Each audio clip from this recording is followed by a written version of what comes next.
공부 성경 끝들어 읽기 오늘 잠언 마지막 말씀을 나누게 되겠습니다. 지난주에 잠언 29장까지 저희가 이야기를 나눴고요. 기억나시겠지만 왕이 어떻게 나라를 다스려야 되나 이 이야기를 끝으로 사실은 솔로몬의 잠언은 끝이 납니다. 솔로몬은 29장까지 잠언의 말씀을 기록했고 이제 30장부터는 아굴이라고 하는 30장은 아굴이라고 하는 사람의 잠언이고요. 그리고 31장은 르무엘이라고 하는 왕의 어머니가 쓴 잠언입니다. 그래서 일단 30장, 31장이 어떻게 보면 약간 생뚱맞긴 하지만 오늘 좀 꼼꼼히 살펴볼 만한 그런 내용이 있는 그런 본문의 말씀이 오늘 30장입니다. 그래서 여러분 30장 아굴이 누굴까? 사실은 아굴이라는 사람은 성경에 전혀 나오지 않기 때문에 누군지 특정할 수가 없고요. 다만 이름이 히브리 이름이 아닙니다. 그래서 유추할 수 있는 건 히브리 사람이 아니라 아마 이스라엘에게는 이방인, 그러니까 아마 고대 근동에 있었던 어떤 지혜로운 사람, 아마 그 사람을 그냥 아굴이라고 그 이름을 댄 것 같고요. 자, 그래서 오늘 이 본문을 좀 어떻게 이해하냐에 따라서 성경의 번역이 완전히 달라집니다. 여러분 그 개정개혁 성경하고 새번역하고 공동번역 성경하고 현대인의 성경을 보면 아니 이게 성경이 똑같은 내용이 어떻게 이렇게 다르지? 아마 여러분이 좀 보셨다면 아실 거예요. 안 보셨으면 모르실 거고. 뭐가 다르죠? 자, 우리가 지금 새번역에는 아굴의 잠언이다. 이 아굴이 이디엘하고 우갈에게 말하였다 이렇게 돼 있잖아요. 그런데 저희가 공동번역서나 다른 번역을 보면 이렇게 돼 있습니다. 공동번역서에는요, 이것은 마사 사람 야케의 아들 아굴의 말이다. 그 다음이 그가 이렇게 말했다. 하나님께서 나와 함께 계셨더라면, 하나님께서 나와 함께 계셨더라면 나는 이렇게 되지 않았으리라.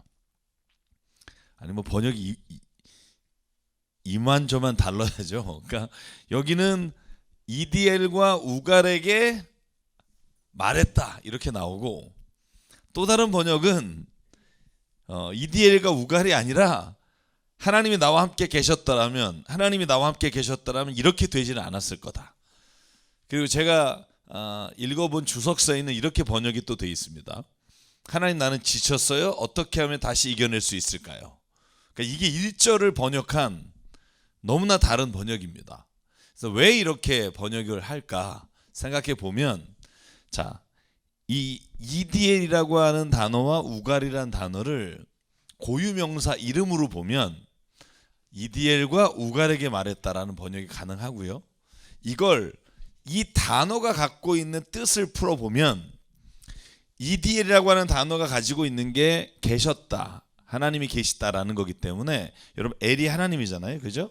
하나님이 계시다라는 뜻으로 번역이 되니까 이름이 뜻풀이가 하나님이 계셨더라면 이렇게 되진 않았을 텐데, 혹은 이겨낼 수 있었을 텐데.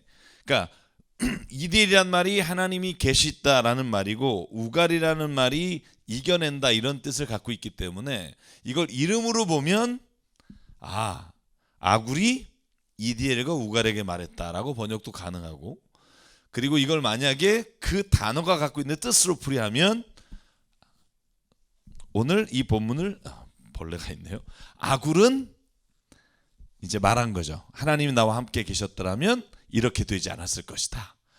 그러니까 어느 번역이 맞느냐 사실은 어려운 이야기입니다. 왜냐하면 이건 언어를 연구한 분들이 번역을 하는 거기 때문에. 다만 저는 뒤에 2절부터 시작되는 본문을 보면 저는 이 본문의 번역이 좀 더 가깝다고 봐요. 왜냐하면 그 다음에 그러므로 나는 우둔한 사람이다, 나는 지혜롭지 못한 사람이다, 이런 말로 시작이 돼요. 그런 걸 보면 내가 하나님과 함께 있었다면 내가 이렇게 되진 않았을 텐데, 내가 이겨낼 수 있었을 텐데 라고 보고, 그 다음에 참으로 나는 사람이기보다는 우둔한 짐승이며 나에게는 사람의 총명이 없다, 나는 지혜를 배우지 못했고 그 거룩하신 분을 아는 지식도 깨우치지 못했다. 이렇게 이어지면 좀 더 자연스러울 수 있다고 저는 생각합니다. 왜냐하면 이다엘과 우길이란 말은 우길이란 말은 사실은 이름으로 보기에는 성경에 나오지 않는 이름이기 때문에 저희가 어떻게 봐도 가능하지만 저는 그렇게 보면 오히려 저희가 이 30장을 이해하는데 좀 이해가 좀 많이 잘 되지 않나 그런 생각을 합니다. 그래서 여러분께서 번역이라는 게 사실은 참 어려운 작업이에요. 히브리어나 헬라어를 우리나라 말로 번역할 때 이게 고유명사인지 아니면 이게 지금 뭘 서술하는 내용인지를 모를 때가 있어요.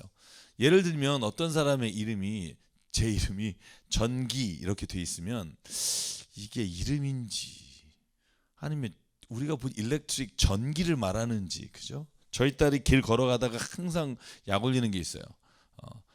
전기철물이라는 게 많습니다. 우리 서울에 아빠 이름이다. 계속 전기철물 나오면 아직도 있더라고요. 저희 동네에.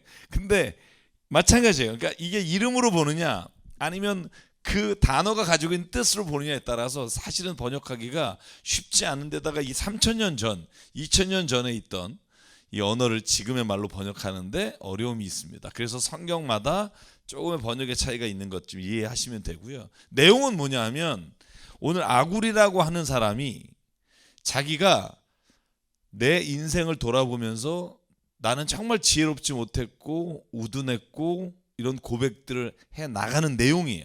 내용이 훨씬 더 중요합니다.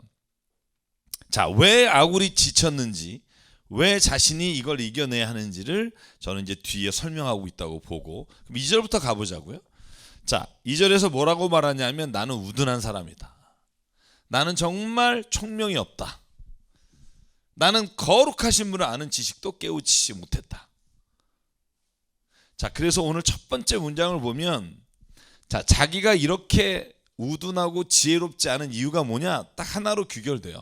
나는 하나님을 알지 못했기 때문에 지혜롭지 못하고 우둔한 짐승 같은 존재라고 여겨진다는 거예요. 이게 어떻게 보면 잠언 전체의 주제와 연결되잖아요. 그죠? 잠언 전체의 주제가 뭐예요?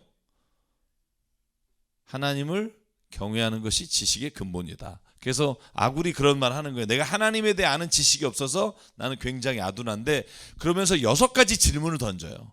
4절에 무려. 그 질문이 뭐냐 하면 하나님은 어떤 분이신가 하는 질문이에요. 자, 6가지 질문을 볼까요? 첫째, 하늘에 올라갔다 내려온 사람이 누구냐? 그런 존재가 있느냐? 세상에 없다는 거예요.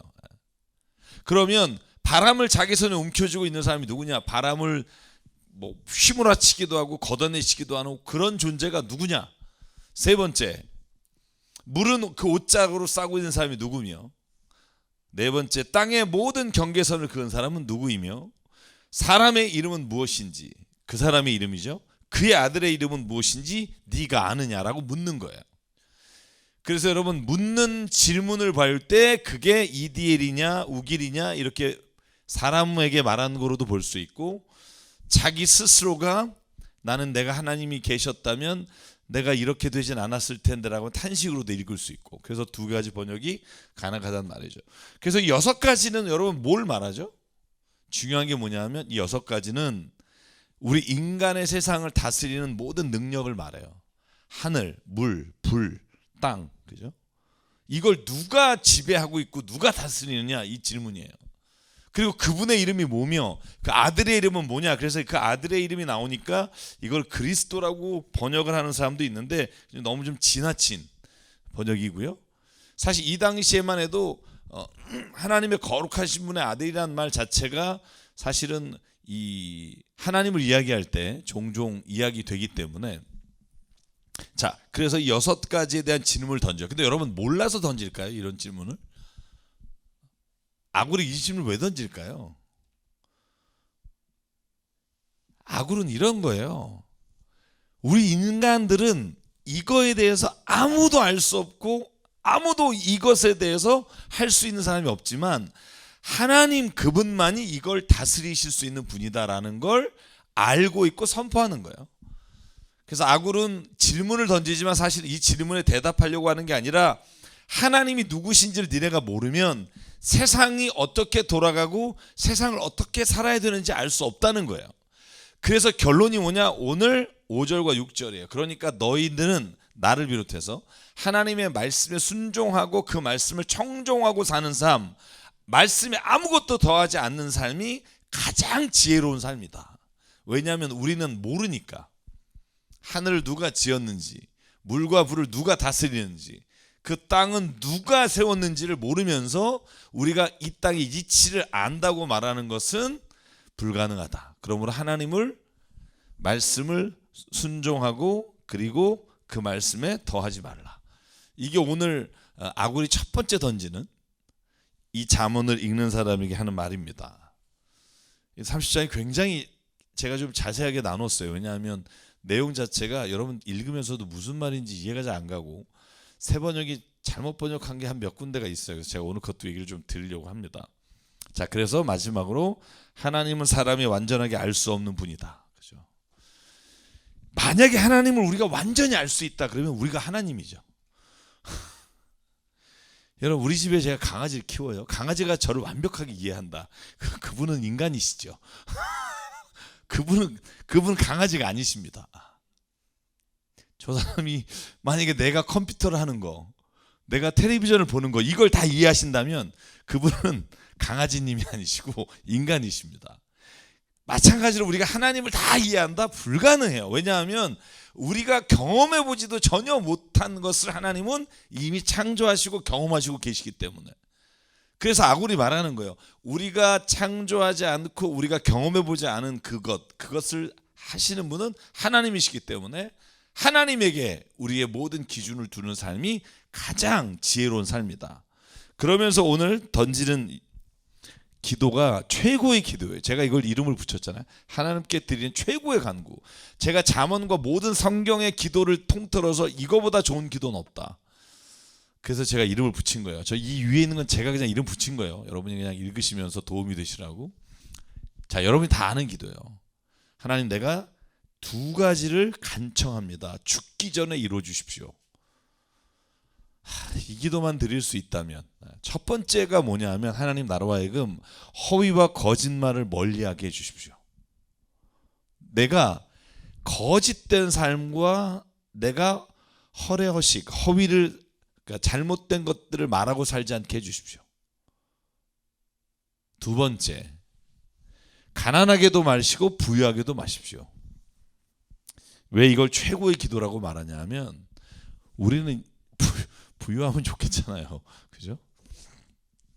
근데 아굴은 가난하지도 말고 부유하지도 말게 해주십시오 라고 하면서 그 다음에 이유를 써요. 이유가 뭐냐 하면 제가 배가 불러서 주님을 부인하면서 야, 하나님이 누구냐? 이렇게 묻지 않기를 원하고, 내가 너무 가난해서 도둑질하거나 하나님의 이름을 욕되게 하지 않기를 기도합니다. 저는 이 기도를 할 수 있다면 우리의 다른 모든 기도가 다 이 기도로부터 출발한다고 봐요. 거짓과 그리고 모든 잘못된 길에서 나를 좀 떠나게 해주십시오라는 기도는 내 인생에 있어서 내가 걸어가는 모든 길에 내 모든 죄책감과 후회와 내가 정말 인생을 살아가면서 해서는 안 될 것들에 대해서 하나님 나를 지켜달라는 거고, 근데 내가 열심히 살아서 너무 잘 되는 것도 부담스럽다는 거예요. 두렵다는 거예요. 왜? 나는 나를 아니까. 내가 만약에 부유해지면 하나님이 어딨냐고 말할 사람이고 그렇게 중요하지 않으니까. 지난주에 요번 주 이틀 전이죠. 청년부 예배 끝나고 성경 공부하면서 그런 질문들이 나왔어요. 이사야 말씀을 보면서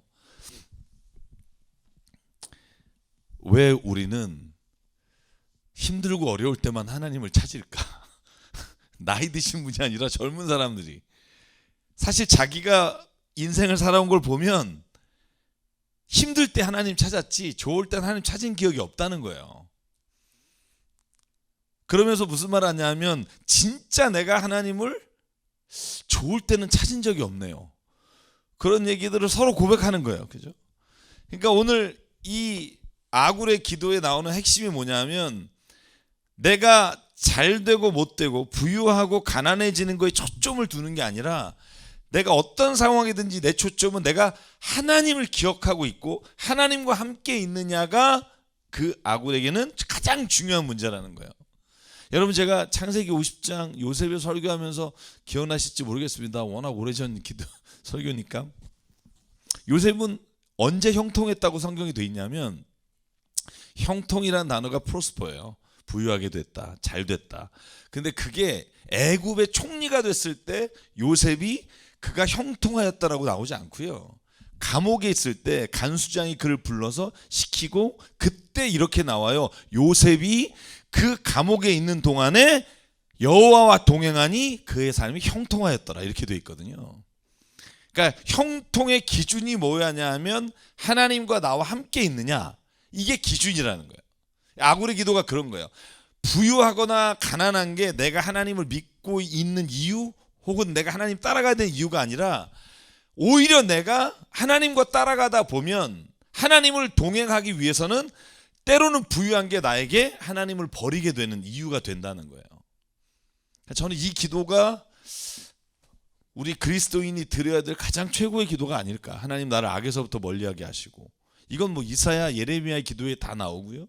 그런데 요 뒤에 기도가 정말 저는 축약한 것 같아요. 하나님 나를 가난하게도 마시고 부유하게도 마십시오. 왜? 너무 가난해서 도둑질하거나 하나님을 욕되게 하지 않게, 너무 부유해서 하나님이 어디 있냐고 말하지 않게. 여러분 이게 마태복음 6장 33절 34절 생각나더라고요. 뭐라고 돼 있죠? 너희는 먼저 그의 나라와 그의 일을 구하라. 그리하면 이 모든 것을 너에게 더하시리라. 저는 이 기도가 그런 기도 같아요. 하나님의 나라를 구하는 기도. 내가 악에서 멀리하게 해주십시오. 그리고 하나님 내가 너무 부유하거나 가난한 것 이것에 집중하지 않게 해주시고 오히려 내 삶에 하나님이 동행하시는지를 보게 해주십시오. 이게 하나님의 나라와 의를 구하는 기도잖아요. 그러면 여러분 마태복음 6장에 뭐라고 나와요? 무엇을 먹을까 무엇을 마실까 무엇을 입을까 염려하지 말라가 나오잖아요. 그러니까 이것 연결된다고 봐요. 먼저 하나님과 동행하고 악에서 멀리하게 되면 그 모든 것을 하나님이 그때에 적합하게 주신다는 거예요. 너무 많이 갖는 것도 유혹입니다. 죄의 유혹이요, 뭐 나쁘고 힘들고 고난 중에만 오는 게 아니라 좋고 잘 되고 부유하게 될 때 유혹이 많아요. 오히려. 그래서 오늘 이 기도를 정말 우리가 하나님 앞에 드리는 삶을 살아가길 바라요. 이 기도가. 그 다음에 이제 쭉 지혜 가운데 근본되는 것들에 대해서 어떻게 보면 저는 이 30장의 아굴의 기도가 이 잠언을 정리하는 기도 같아요. 정리하는 기도. 그러니까 이러이러한 자는 지혜로울 수가 없다. 혹은 지혜롭다고 말할 수 없다. 지혜로운 자는 이렇게 하지 않는다. 자, 첫 번째가 뭐냐면 주인이 종을 비방하는 말을 주인에게 그 종을 비방하는 말을 하지 말아라. 그러니까 예를 들면 동료의 종에 대해서 비방하는 말을 하지 마라. 타인에 대해 비방하지 마라. 두 번째, 아버지나 어머니를 저주하고 축복하지 않는 사람은 지혜로운 사람이 아니다. 세 번째, 자기를 깨끗한 채 하는 사람들, 더러운 것을 씻지도 않고 깨끗한 척하는 사람은 지혜롭다고 말할 수 없다. 네 번째, 남을 깔보는 무리, 이런 사람은 지혜롭다고 말할 수 없다. 마지막으로 궁핍한 사람을 삼켜서 씨를 말리는 사람, 이런 사람은 아무리 지혜롭다고 자기가 뭔가 판단을 내리고 결정을 한다 그래도 이런 일을 하는 사람들은, 제가 아굴의 말을 요약하면 그래요. 그 사람은 결코 지혜로운 사람이 아니다. 그러나 하나님의 말씀을 따라 사는 사람이 아니다. 여러분 누군가가 하나님 말씀을 막 열심히 믿고 막 하는데 남을 깔봐요. 눈이 심히 높아져서, 그러면 그 사람은 이미 하나님 안에서의 초심을 잃어버린 자예요. 하나님을 따라가는 자가 아니라는 거예요. 누군가가 어렵고 궁핍한 사람 것을 빼앗아서 부를 취하고 하나님께 열심히 나와, 그건 잘못됐다는 거예요. 저는 여기에 있는 그래서 10절부터 14절까지의 말씀이, 저는 아굴이 자기가 하나님을 경외하고 하나님의 말씀을 따라 사는 데 있어서 벗어나 있는 사람들의 목록을 저는 우리에게 소개하고 있다고 봐요. 6가지. 나는 여기에 어디에 속해 있지 않나? 남을 비방하고 있지 않나? 나는 부모님에게 저주하거나 축복하지 않는 삶을 살지 않았나? 나는 남에 비해서 막 깨끗한 척하고 내가 굉장히 괜찮은 척하고 살지 않나? 남을 깔보고 있진 않나? 그리고 궁핍하고 가난한 사람을 내가 이용하고 있지 않나? 짓밟고 있지 않나? 이걸 늘 생각하라는 거예요. 하나님 나에게 함께 하셨습니다. 뭐 이걸 기뻐하기보다 이런 것들을 먼저 좀 생각하는 삶.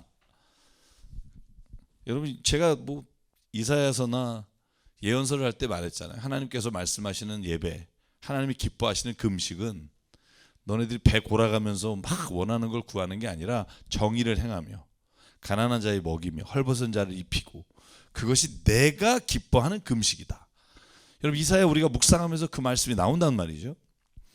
똑같은 맥락이에요. 똑같은 맥락. 그러니까 우리는 하나님과 교통하고 하나님께 예배드리고 하나님의 자녀가 된 기쁨, 택함을 받은 기쁨 이걸 자랑하지만 사실은 하나님이 원하시는 건 그것보다 자녀로서 해야 될 일을 먼저 하는 거. 마땅히 해야 될 진리를 따르고 가난한 자와 억압된 자를 풀어주고 도와주고 이 일을 행하는 게 하나님이 기뻐하시는 예배다. 오늘 아침에도 이사야서 말씀에 그런 묵상이 있잖아요. 제가 반복하지 않겠습니다. 자, 그래서 가장 어리석은 자가 누구냐 하면 여기 거머리라는 단어가 나와요. 성경에 딱 한 번 나오는 단어입니다. 거머리. 거머리가 뭐죠? 몸에 붙어서 피 빨아먹는 거죠. 그러니까 이걸 뭐로 지금 비유하는 거냐면 달라고 하면서 보채는 거예요. 그러니까 내가 지금 누리고 있음에도 불구하고 더 달라는, 내 인생에서 계속 달래기만 하는 딸이 둘이 있다는 거예요. 근데 그 딸의 특성이 뭐냐면 전혀 배부를 줄 모르는 것, 셋, 만족을 보는 것, 넷. 이 번역은 상당히 여러분 오해 여지가 많고 저 이거대로 가다가 못 찾아가지고 개수 7개를 다시 개정 개혁이랑 다 찾아봤더니 이 번역이 나름 했지만 오해 여지가 많아요. 다 앞으로는요 전혀 배부를 줄 모르는 새, 만족할 줄 모르는 넷 이렇게 나오면 개정개혁 성경의 번역을 따라가는 게 맞아요. 예를 들면 전혀 만족할 줄 모르는 서너 가지라고 번역이 돼 있어요. 그게 가장 여기서 우리가 번역하기 따라가기 쉬운 번역이에요. 여기서 7개 없어요. 그러니까 3개가 뭐고 4개가 뭐지 이렇게 찾게 되는데 가장 좋은 번역 영어 성경에도 마찬가지고 만족할 줄 모르는 서너 가지가 있다. 그래서 4가지가 뭐냐면 스올이에요. 자, 지옥, 음부는 모든 사람을 끌어들인다는 거예요. 만족하지 않고 계속. 그리고 아기를 못 낳는 태는 뭐냐면 그 간구, 열정, 아기를 갖고 싶은 그 마음이 엄청나게 보채는 것처럼 보인다는 거죠. 3번째, 갈증을 없앨 수 없는 땅. 여러분 이 말은 뭐냐면 이스라엘을 이해하면 돼요. 이스라엘 광야잖아요. 광야에 자갈밭과 바위가 있는데 아무리 물을 쏟아도 그 물이 바닥에서 넘쳐나질 않고 그 바위 밑으로 계속 내려가요. 그걸 빗대서 갈증을 없앨 수 없는 땅이라고 말하는 거예요. 여러분 그래서 엔게디라는 데 엔게디가 다윗이 들어갔던 그죠? 엔게디라는 곳이 있잖아요. 거기에 가보면 저희가 내년 4월에 지금 성지를 갑니다. 4월 24일부터 5월 4일까지 가는데 엔게디를 가면 거기는요 위에는 사막이에요. 근데 밑에 들어가면 폭포가 있어요. 그게 뭐냐면 바위가 물을 머금고 있다가 그 물을 쏟아내는 거예요. 위에는 완전 드라이한데 그 밑에 가면 정말 폭포가 있어요. 그게 뭐냐면 갈증을 없앨 수 없는 땅처럼 물을 계속 빨아들이는 것처럼 거머리처럼 계속 달라고만 한다는 거예요. 그게 어떤 사람이냐? 가진 것에 만족 못하는 자의 어리석음. 마지막으로 만족하다고 말할 줄 모르는 불. 불은 뭐예요? 태우면 끝나는 게 아니라 공기 중에 또 뭔가를 계속 태우려고 하는 속성이 있다. 이 4가지를 들고 있는 거예요. 이따가 짐승도 4가지를 들고 막 4가지를 계속 들고 있다는 거 기억하시면 돼요. 그런데 이런 어리석은 자는 17절. 자, 아버지를 조롱하며 어머니를 멸시하며 순종하지 않는 사람의 눈은 골짜기의 까마귀에서 쪼이고 새끼 독수리에게 먹힐 것이다. 이런 어리석은 자는 자기의 꾀에 자기가 그리고 그 욕심에 넘어가게 될 거다. 그렇죠? 그래서 여러분 사도 바울의 말이 있잖아요. 자족하다. 자족. 이 말이 가장 어려운 말이죠. 세상에 자족하는 사람이 없어요. 아무리 가진 게 있어도 모자르대요. 항상 이게 우리가 가지고 있는 생각이란 말이죠. 자, 족할 줄 모르는 사람은 어리석은 자로 결국은 독수리에게 먹힐 것이다. 그 꾀에 자기가 망하게 될 거다. 회개하지 않는 자의 어리석음. 자, 18절부터는 뭐라고 돼 있냐면 여기도 마찬가지예요. 기이한 일 셋, 이해할 수 없는 일 넷이 아니라 내가 이해할 수 없는 서너 가지가 있다 라는 번역이 개정기역 번역인데 그걸 따르는 게 좋을 것 같고요. 자, 독수리가 하늘을 날아간 자취. 여러분 이걸 알 수 있나요? 지나간 다음에? 그 다음 게 재밌어요. 뱀이 바위 위로 지나간 자취예요. 뱀이요 땅에 지나가면 알아요. 흙을 지나가면 보여요. 근데 여기서 뭐라고 하냐면 바위를 지나간 자취예요. 뱀이 바위를 지나가면 몰라요. 그 다음 세 번째, 바다 위로 지나간 배 자취. 바로 파도가 밀려와서 자취가 없어진단 말이죠. 남자가 여자와 함께 했던 자취. 이게 이제 마지막에 이걸 이제 계속해서 막 얘기를 하는데 이런 거죠. 남자와 여자가 같이 잤어요. 그런데 두 사람이 얘기 안 하면 모른다는 거예요. 그 자리는. 그래서 이 다음에 가늠한 여자의 자취도 그러하니 먹고도 안 먹었다고 입을 씻듯이 나는 아무런 악행도 한 일이 없다고 한다. 이게 회개하지 않는 자의 어리석음이에요. 하나님이 못 보시겠지 하는 거죠. 예를 들면 이 네 가지 있잖아요. 파도가 지나간 배가 지나간 자리, 그 다음에 뱀이 지나간 바위, 독수리가 하늘을 난 자취, 그리고 남자와 여자가 몰래 했던 자취, 이것들을 하나님이 모르시겠지라고 생각하는 사람은, 악한 일을 회개하지 않는 사람은 어리석은 자라는 거예요. 왜냐하면 하나님은 다 보고 계시기 때문에. 그래서 앞에 어리석은 자에 대한 특징 네 가지를 들다가 뒤에 이제 지혜로운 자의 특징 두 가지를 드는데, 자, 여기까지는 어리석은 자예요. 자, 앞에는 뭐죠? 자, 가진 거를 만족할 줄 모르는 어리석음이 있고, 이건 제가 이름을 붙인 거예요. 그 다음에 회개하지 않는 자의 어리석음이 있다는 거예요. 또 하나의 어리석음이 있어요. 그래서 제가 늘 말하죠. 드러나는 죄와 드러나지 않는 죄로 우리는 사람을 판단하지만 하나님은 그 심중에 있는 마음으로 우리를 판단하신다고요. 그래서 우리는 사람이 판단하는 것과 하나님 판단하는 기준은 다르다는 거죠. 세 번째 어리석음이 있어요. 그게 뭐냐면 가치 기준의 혼란함이에요. 무엇이 옳고 그름에 대해서 분간이 안 가는 어리석음. 근데 여기는 이걸 이해해 주셔야 돼요. 2000년이 전에 쓰여진 성경이기 때문에, 거의 3000년 전에 쓰인 성경이기 때문에 여기에 나와 있는 건 약간 우리가 생각하는 인권이나 여자나 남자의 개념과 좀 다르다는 거죠. 자, 그래서 여기는 뭐라고 말하냐면 세상을 흔들 만한 일 셋, 세상에 감당 못한 일 넷, 이게 아니라 세상을 뒤흔들 만한 서너 가지의 일이 있는데, 첫째가 뭐냐면 종이 임금이 되는 거. 요즘 이런 얘기하면 아니 왜 종이 임금이 못 되냐 그러겠지만 옛날엔 상상도 못해요. 왜냐하면 집안에서 나오는데. 그러니까 이걸 뭐라고 생각하냐면 기존에 있는 모든 질서를 뒤흔드는 거라고 보는 거예요. 두 번째는 어리석은 자가 배불리 먹는 거. 왜? 어리석은 자는 망하고 잘못될 거라고 생각하는데 어리석은 자가 잘 돼. 배불러. 이것도 세상의 이치에 맞지 않는다는 거예요. 셋째, 꺼림을 받는 여자가 시집을 가는 거.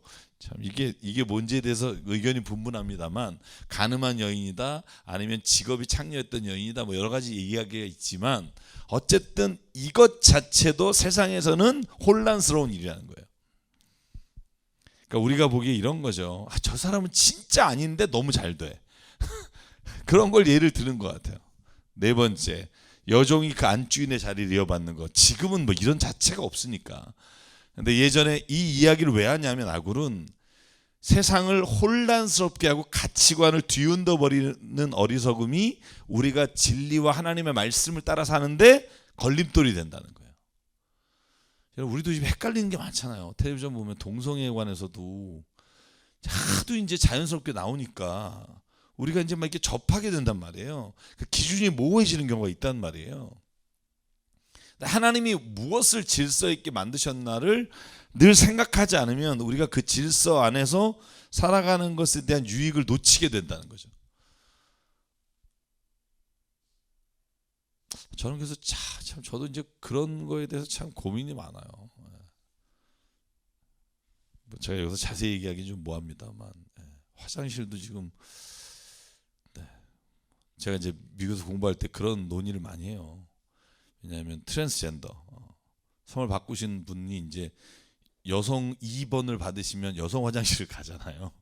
1번을 받으면 남자 화장실을 가고, 요번에 여군이 왜 그 수술을 해서 남자로 가게 해달라고 했다가 안 된 거 아시죠? 모르시나요? 그렇죠. 그러니까 예를 들면 남자가 군대 들어갔는데 거기서 성을 바꿨어요. 그러면 여군으로 들어가게 해달라는 거죠. 근데 얼마 전에 남자였던 사람이 여자 군대에서 같이 목욕하고 화장실 쓴다는 거를 생각하면 그렇게 해주기가 어려우니까 이제 그걸 국가에서 허락을 안 했단 말이에요. 그래서 이제 고소를 하고 지금도 이제 법적 다툼이 있잖아요. 이런 것들이 좀 어려운 거예요, 제 말은. 왜냐하면 이게 많아지면 많아질수록 이게 혼란스러운 거죠. 뭐가 진짜 옳은 거지? 이런 기준들이 모호해질 때가 있는 거야. 그럴 때 우리가 뭘 기준으로 가야 하는가? 저는 그거에 대한 생각들을 좀 진지하게 해야 된다는 거죠. 무조건 따라가는 건 문제가 있고요. 그리고 예전에 우리가 옳았던 것들이 지금은 또 아닌 게 있으니까 진짜 신중하게. 옛날에요, 동성동본이 결혼하면 진짜 집안이 완전히 그 종씨가 망한다고 생각했잖아요. 지금은 근데 지금 다 결혼해요. 그러니까 이게 참 어려운 문제라는 거예요. 이게 하나의 기준을 삼는 게 너무 쉽지 않은 문제다. 그러나 사람들이 많이 한다고 해서 따라가도 안 된다. 이건 정말 심각한 문제다. 그래서 제가 나중에 한번 특강으로 한번 할게요. 뭐 이걸 제가 짧은 시간에 하려면 오해 여지도 많아지니까. 자, 그래서 가치의 기준이 혼란한 어리석음이 있다. 자, 세 가지를 좀 기억하십시오. 제가 구분해 본 건데, 가진 것을 만족할 줄 모르는 어리석음, 그리고 회개하지 않는 자의 어리석음, 가치를 혼란하게 하는 자의 어리석음. 자, 이런 것들이 따라가지 말아야 될.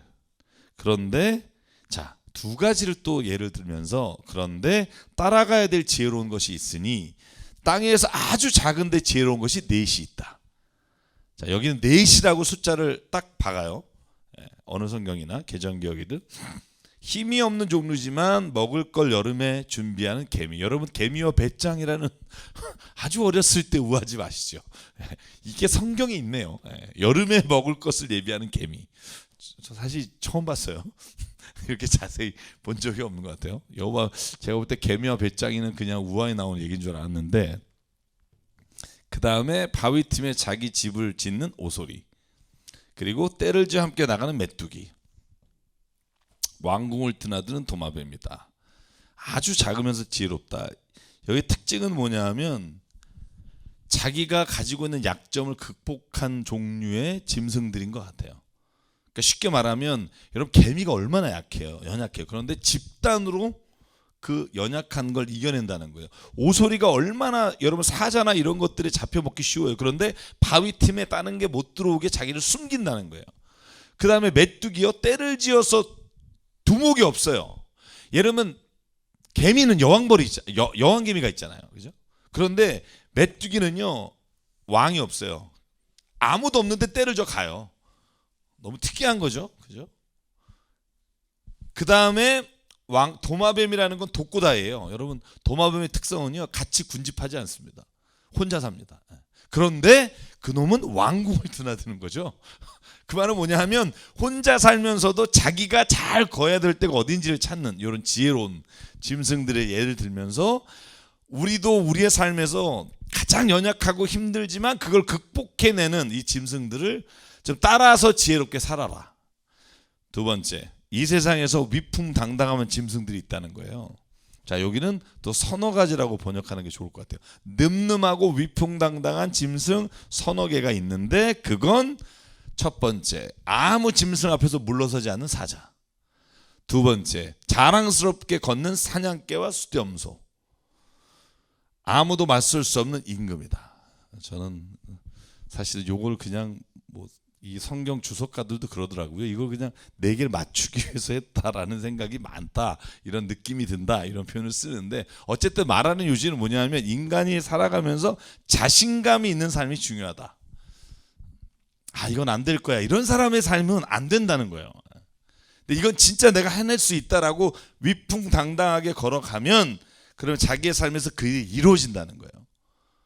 제가 오늘 그 AI 그 뇌과학을 전공하신 그 교수님의 어쩌다 그 프로그램 있잖아요. 그걸 들었는데 이 똑같은 얘기를 하더라고요.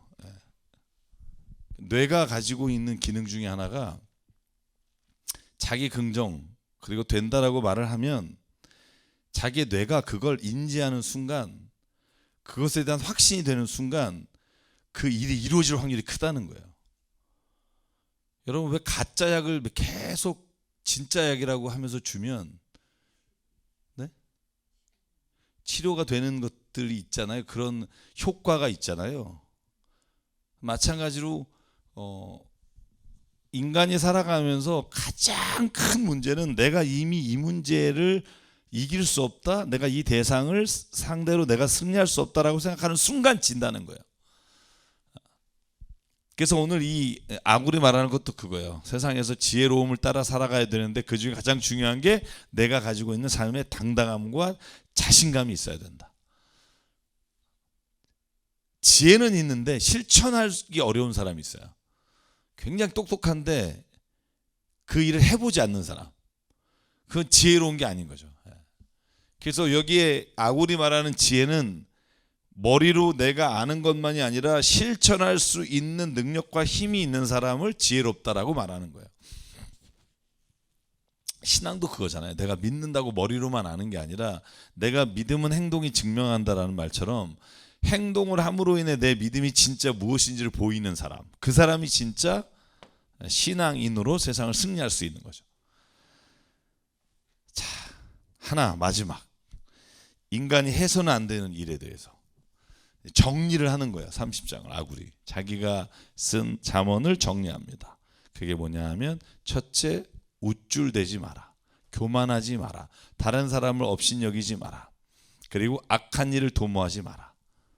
그래서 우쭐대거나 악한 일을 만약에 도모한 게 네가 알게 됐지, 그러면 두 손으로 입을 막아. 이 말은 뭐냐면 멈춰, 이런 거예요. 멈춰. 왜냐하면 우유를 저으면 굳은 우유가 되고 코를 비틀면 피가 나오듯이 화를 돋우면 분쟁이 일어난다.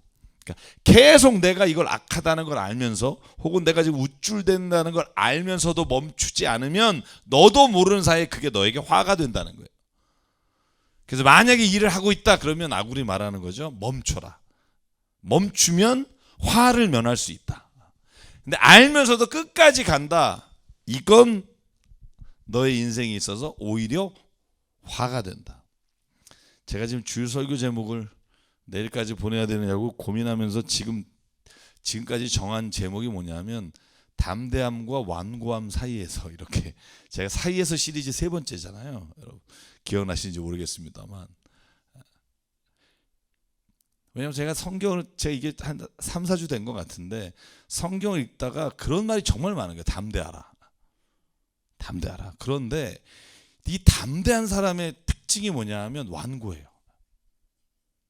그래서 이 담대함을 가지되 완고하지 않을 수 있는 게 뭘까를 지금 성경 안에서 찾아보고 있어요. 그럴 수 있는 비결이 뭘까 막 성경에서 뒤지고 있는데 재미있는 게 많아요.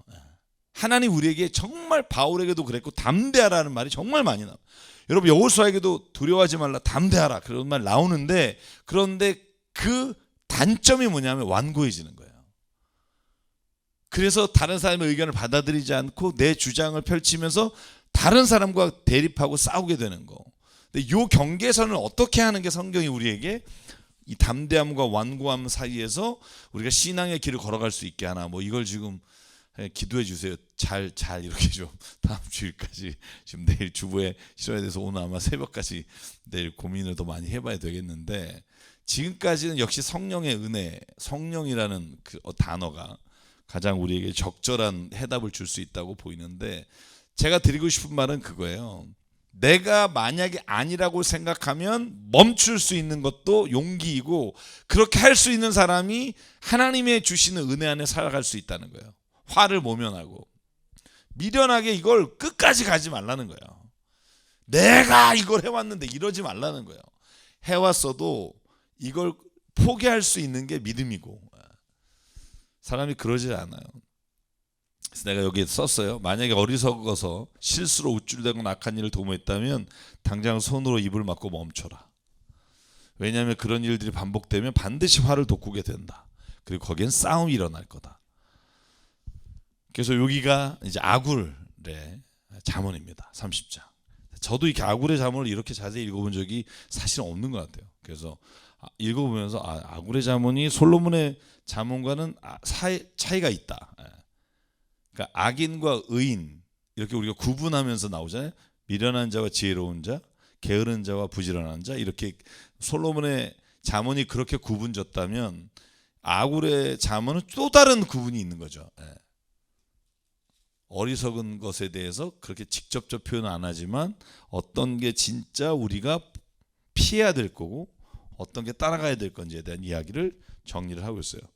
자, 그럼 31장. 제가 이건 좀 빨리 요약을 해서 오늘 여기까지 마무리하려고 하는데요. 31장은 르무엘이라고 하는 왕의 잠언이라고 되어 있지만 사실은 르무엘이 쓴 게 아니라 르무엘에게 엄마가 준 가르침이에요. 르무엘이라는 왕이 있었어요. 자, 보시죠. 1절에 보면 르무엘 왕이 말씀한 바 곧 그의 어머니의 훈계예요.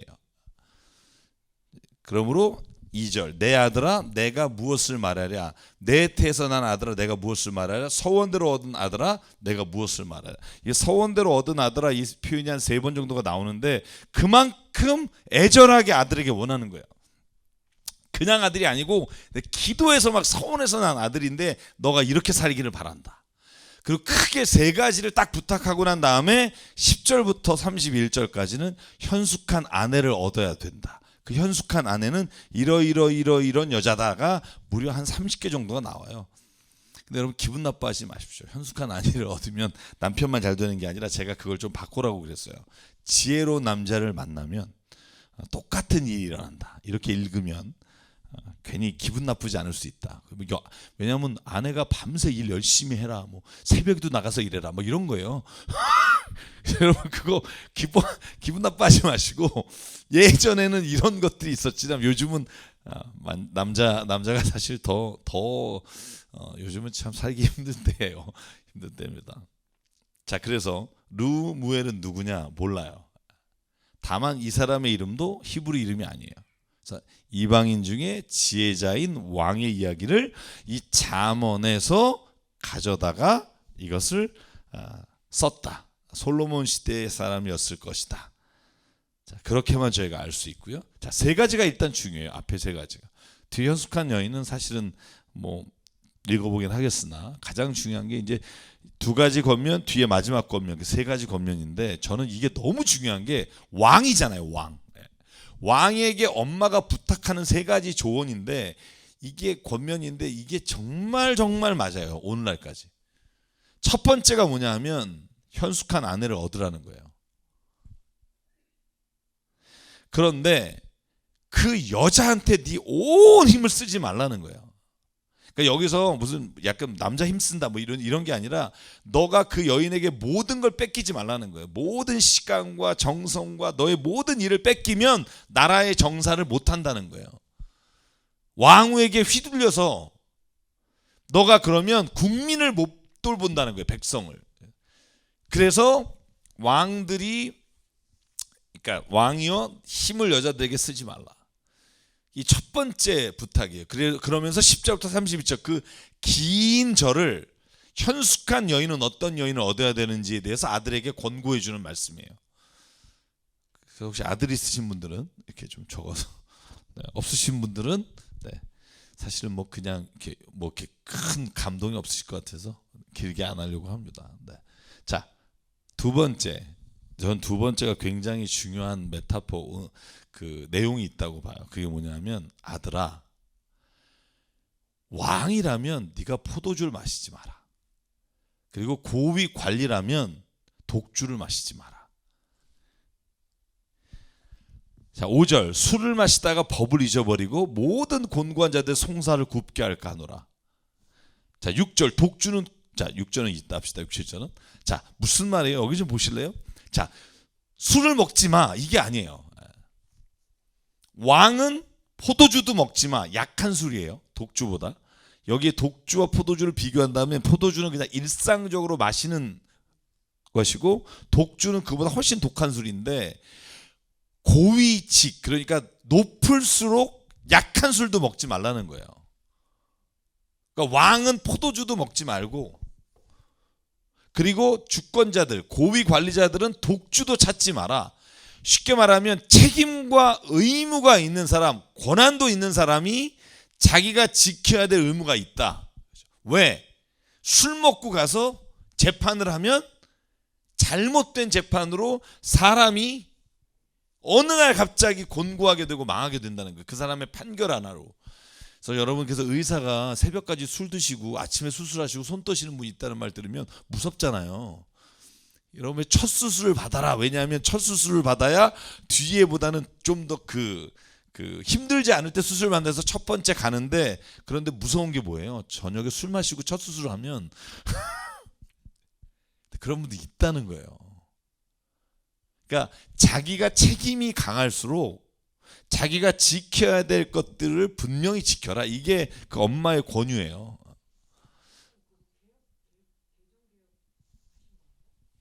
네. 이 부분만 한번 그렇게 한 것 같아요. 네. 제가 이 뒤에 31장은 그냥 그래서 개정개혁으로 한 것 같아요. 네. 왜냐하면 하도 30장 하면서 비교하느냐고 힘들어가지고. 네. 자, 그러면 보십시오. 그런데 6절 7절을 보면 술 자체가 나쁘다고 말하지 않아요.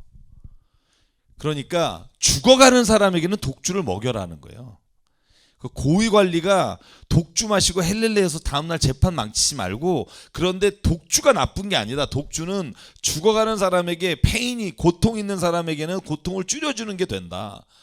그리고 포도주는 누가 마셔야 되냐 하면 마음에 근심 있는 자가 먹어야 된다는 거예요.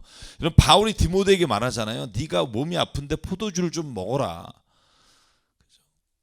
그러니까 우리는 이걸 그냥 술이 죄라고 생각하고 막 이 자체를 막 이렇게 막 이러지만 사실 성경이 말하는 건 뭐냐면 사람이 믿음의 삶을 살아가면서 이 술 자체가 모든 일을 그르치게 해서는 안 된다는 거고 그러나 그 자체를 악하다고 보면 안 된다. 왜냐하면 독주는 죽게 된 자에게 포도주는 마음에 근심 있는 자에게 주어라.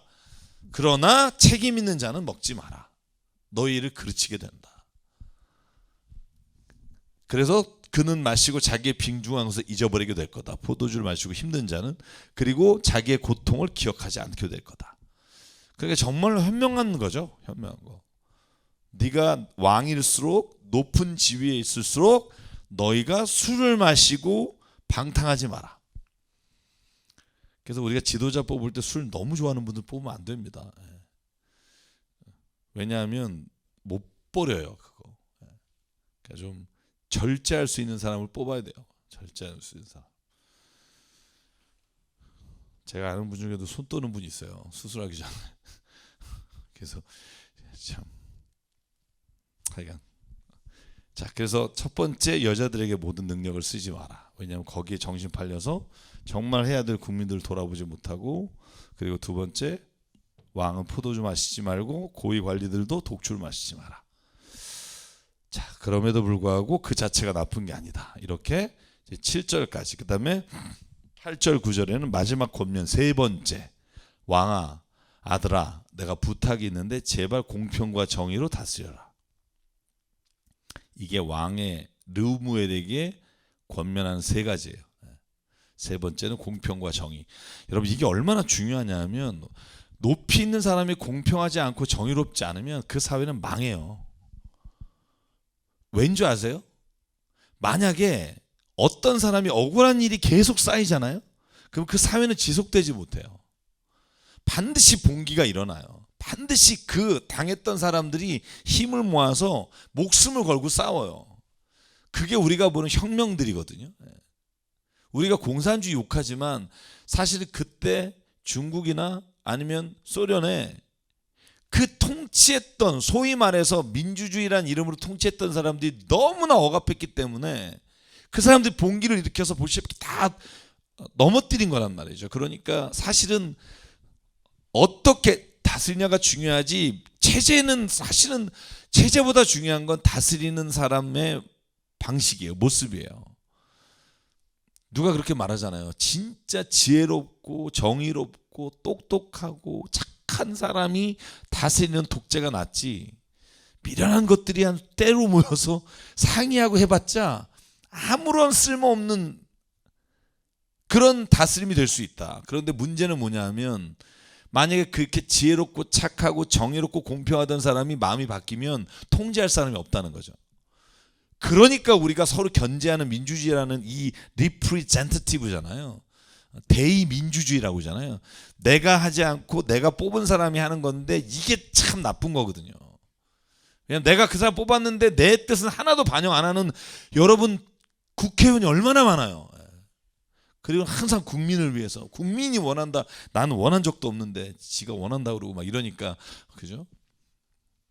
그래서 정말 선하고 착하고 공평하고 다스리는 분이 왕이 되면 좋죠. 그래서 여러분 사무엘상에 보면 왕을 달라고 할 때 하나님이 뭐라 그래요? 공의와 정의로 다스리는 게 나 외에 누가 있겠느냐, 왕을 달라고 하지 마라. 근데 사실은 왕이 되는 순간 자기의 식구들, 자기 친척들, 뭐 자기가 하는, 그렇다. 여러분 사무엘도 그렇잖아요.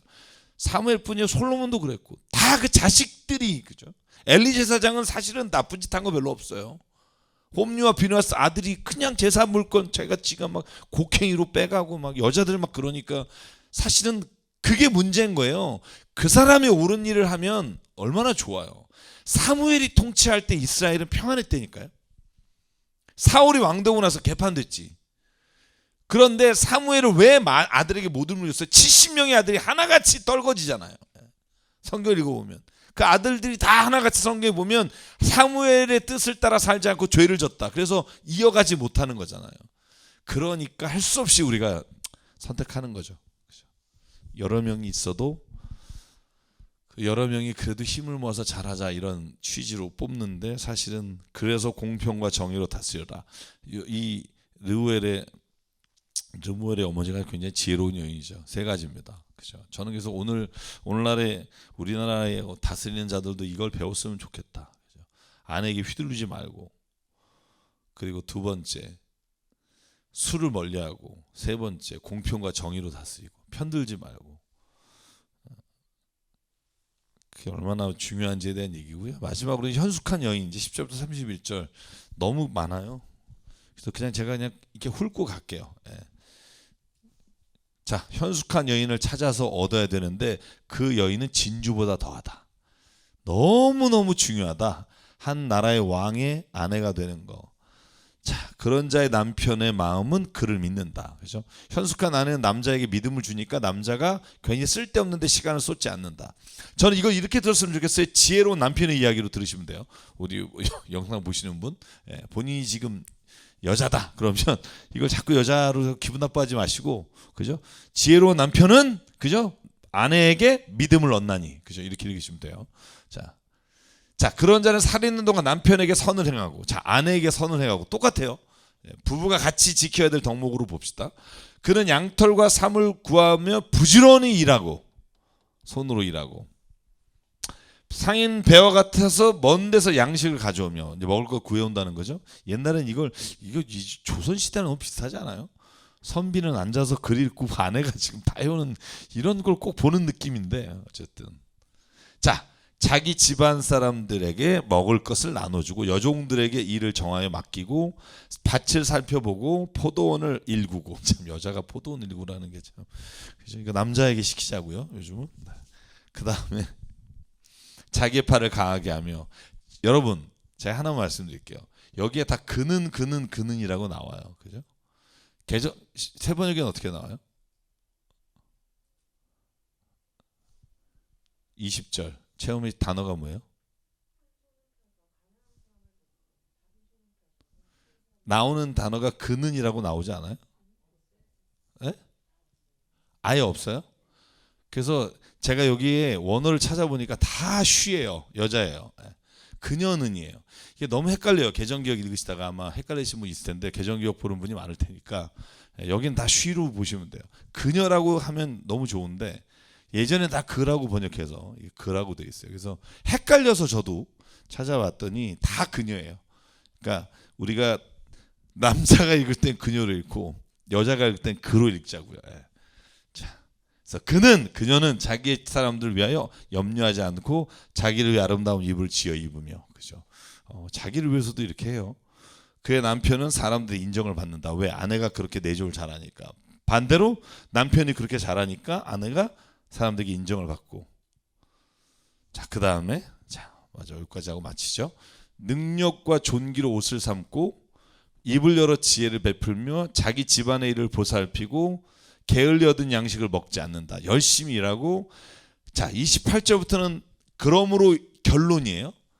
그의 자식들이 일어나 감사하고 그의 남편은 칭찬하기를 덕행 있는 여자가 많으나 그대는 모든 여자보다 뛰어나다. 이런 칭찬을 얻는다는 거죠. 반대로 자, 그의 자식들과 아내는 남편을 칭찬하기를 그대는 모든 남자보다 뛰어나다. 이렇게 읽으시면 되는 거예요. 자, 그런 현숙한 여인과 남편을 얻는 사람이 행복하다. 그런데 그 모든 것의 결론 30절 31절이에요.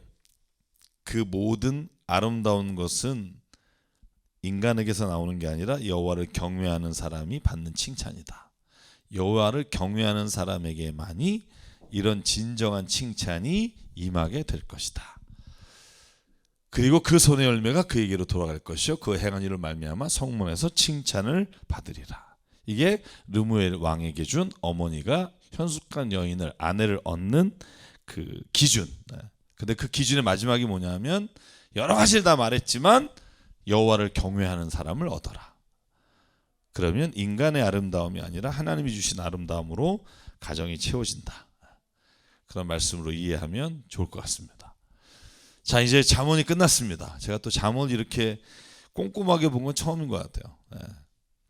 제가 진짜 좋아하는 전도서를 다음에 또 하게 됩니다. 이번엔 진짜 한번 꼼꼼히 보려고 합니다. 제가 구약 성경 중에 가장 좋아하는 성경이라고 하면 전 전도서를 꼽는데 제가 전도서는 이번에 한번 꼼꼼히 같이 한번 보려고 합니다. 그 내용들을 헛되다로 시작하지만 사실은 인생에서 가장 깊은 어떤 음미할 만한 내용들을 담고 있는 전도서를 저희가 다음 주부터 시작하겠습니다. 자, 오늘 잠언을 마치고요. 잠언에 저희가 좀 길게 봤습니다만 잠언 말씀대로 우리가 그 지혜를 따라서 주님과 함께 동행하는 삶이 있기를 바랍니다. 자, 다음 주에 뵙겠습니다. 샬롬. 감사합니다.